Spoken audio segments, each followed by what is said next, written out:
Vsak človek ima različna pričakovanja, želje, hrepenenja. Ne samo mlad človek, tudi starejši. In če so te želje velike, in če so res velika pričakovanja, pa tudi veliko truda, ko vložimo v to, da bi nekaj dosegli, in če se nam to podira ali pa popolnoma podere, potem je pa res huda bolečina, razočaranje. V majhnih stvarih ponavadi še ponovno začnemo, pa nekaj gradimo, poskušamo znova.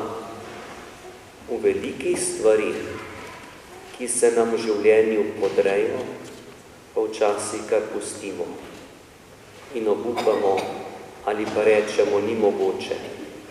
Kar je bilo, je bilo. In nekaj takega se je zgodilo tema dvema človekoma, ki sta šla iz Jeruzalema v bližnji kraj Emaus. Veliko sta pričakovala od Jezusa. Zelo verjetno je, da ste bila navzoča v tistem trenutku, ko je Jezus pomnožil kruh, ko je lomil kruh in dajal ljudem. Zato je bil mogočen v dejanju in besedi. In sta pričakovala, to je pa res tisti, ki bo rešil Izraela. Zdaj je pa prišel nekdo, ki nas bo rešil. To so bila človeška pričakovanja, a zelo upravičena. To so bile človeške želje, pa na pravem mestu. Pa se ni nič uresničilo. Ta človeška pričakovanja, želje, hrepenenja, ne samo teh dveh ljudi, tudi drugih so se podrla. In tako močno podrla, da ni bilo več upanja, da se bo še kaj postavilo. Tisti, ki so bili odgovorni, veliki duhovniki, voditelji, tisti so zahtevali smrt in to dosegli. Ali ni tukaj prepoznati Božje usmiljenje, da človeška načrtovanja, želje, hrepenenje, ki se ne uresničijo, ki se poderejo, in to zastalno poderejo, da Bog poseže na tak način, da naredi tisto, kar nekdo niti ne upa, niti ne pričakuje, niti ne načrtuje, presega človeški načrt, željo, hrepenenje, pa tudi človeške moči. In tukaj prepoznam dejanje Božjega usmiljenja, kako se Jezus približa tema dvema človekoma. Jo povpraša, kakšni so pogovori, kje ostajata, v kakšni stiski. Človek lahko pred Bogom pove tisto, kar je najtežje, razočaranje, obup, trpljenje, stisko, težo življenja. In to sta povedala.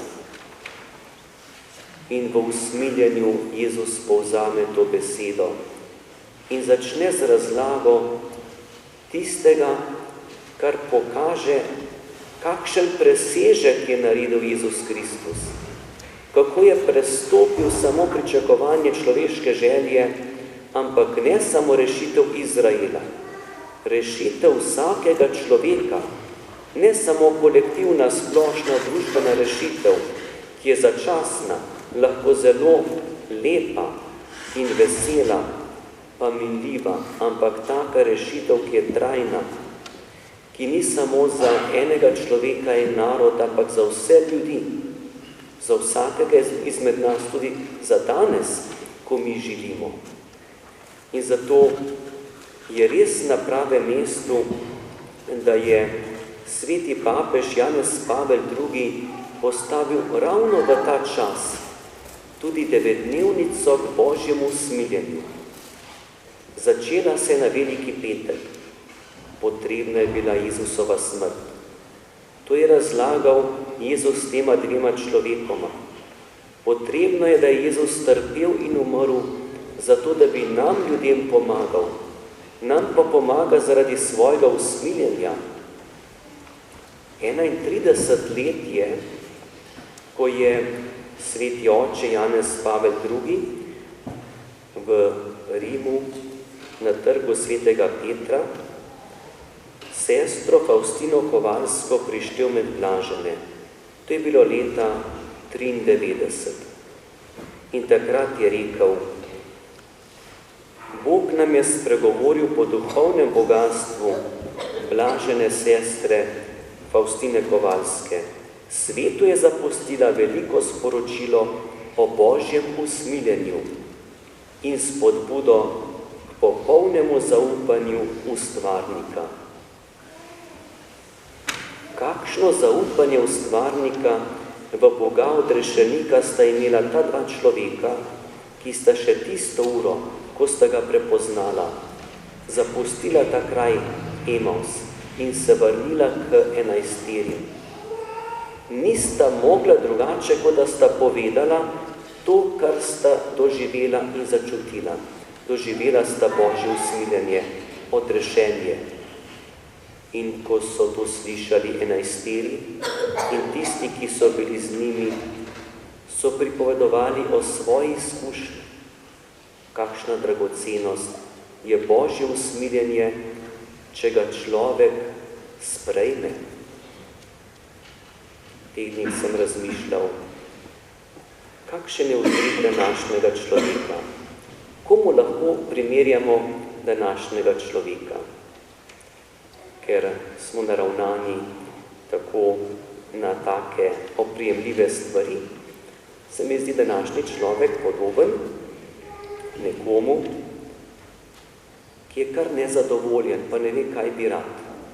Če vidi pri drugemu nekaj lepšega, boljšega, novega, se pojavi zavist, hrepenenje, to bi rad. In današnji človek lahko sliši, da je velik popust v trgovini in lahko to nabavi. Ampak ta popust je tako velik, da je 100% popust, ampak noče v trgovino. Ostane pa v svoji zagrenjenosti in zavisti, da bi nekaj rad in kar melje svoje življenje. Ampak da bi vstopil v trgovino, kjer je 100% popust, tega koraka pa ne naredi. In tako prepoznavam tudi to 9-dnevnico Božjega usmiljenja. Bog nas vabi, pridi. Pridi k meni samo s prošnjo za odpuščanje. Nič več. Povej tisto, kar je težko. Povej tista razočaranja. Tisti obup, ko se stvari poderejo. In Bog, Jezus Kristus, nam želi dati svoje usmiljenje, odpuščanje. Nedelja, ki je pred nami, je nedelja Božjega usmiljenja. Pred nami je velikonočna osmina. In prav v tej velikonočni osmini tudi 9-dnevnica k Božjemu usmiljenju. In vas vabim, da bi morda enkrat ali pa dvakrat v tem tednu tudi pristopili k sveti mašni daritvi. In tukaj pri sveti maši prosili za Božje usmiljenje. Bog je usmiljen človekom in Bog nas izredno čaka, da pridemo k njemu, ker je naš odrešenik. V svoji ljubezni nam bo naredil vse, kar mu bomo dopustili. In človek, ki odpre svoje srce, je tudi deležen Božjega usmiljenja.